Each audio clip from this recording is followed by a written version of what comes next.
Une réunion bilan de suivi des performances 2018 et du premier semestre 2019 du ministère de la Santé et de l'Hygiène publique est ouverte à l'OMI depuis le 30 octobre. C'est une revue du secteur de la santé qui offre à l'État togolais et à ses partenaires l'opportunité d'apprécier les performances réalisées en matière de santé. Nous avons un document vraiment de travail qui est le plan national de développement sanitaire, qui est donc en lien avec le plan national de développement.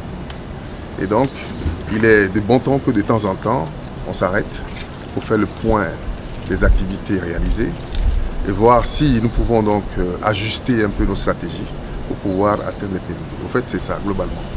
Maintenant, plus spécifiquement, il est question de voir qu'est-ce que les régions, les districts ont fait aussi. Les programmes de santé.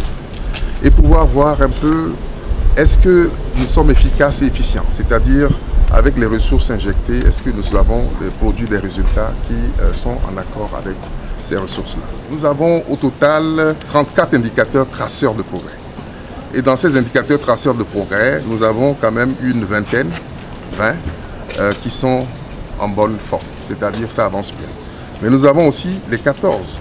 Il y a 3 qui sont stationnaires. Nous avons 11 aussi qui sont un peu en régression. Il suffit pour cette démarche-là de voir où c'est la régression. Et même, nous allons même vers le premier semestre 2019. Cette rencontre de l'OMI va permettre aussi aux acteurs du domaine de la santé de faire un point sur les actions prioritaires à mener pour une meilleure orientation des interventions sur le terrain. Vous prenez notre plan national de développement sanitaire, qui est un affluent de notre plan national de développement. Il serait nécessaire qu'à chaque moment, nous puissions dire sur tel ou tel indicateur contenu dans ces plans, voilà où nous en sommes.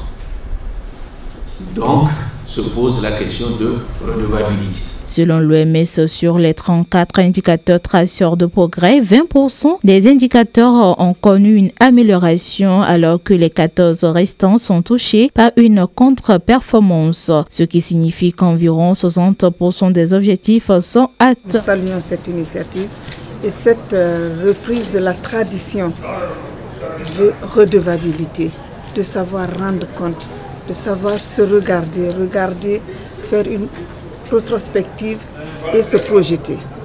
Et cette revue, donc cet exercice est pour nous très important. On peut se féliciter d'avoir vu déjà que sur les 34, 20 évoluaient dans le bon sens. Les 20 parmi lesquels on peut citer donc réellement la réduction de la mortalité, on peut citer la couverture de personnes et l'accès donc aux médicaments. Mais on a quand même 14 indicateurs pour lesquels il y a des efforts à faire. La dernière revue nationale sur le plan sanitaire remonte à 2014 et cette revue est donc la première du plan national de développement sanitaire PNDS 2017-2022.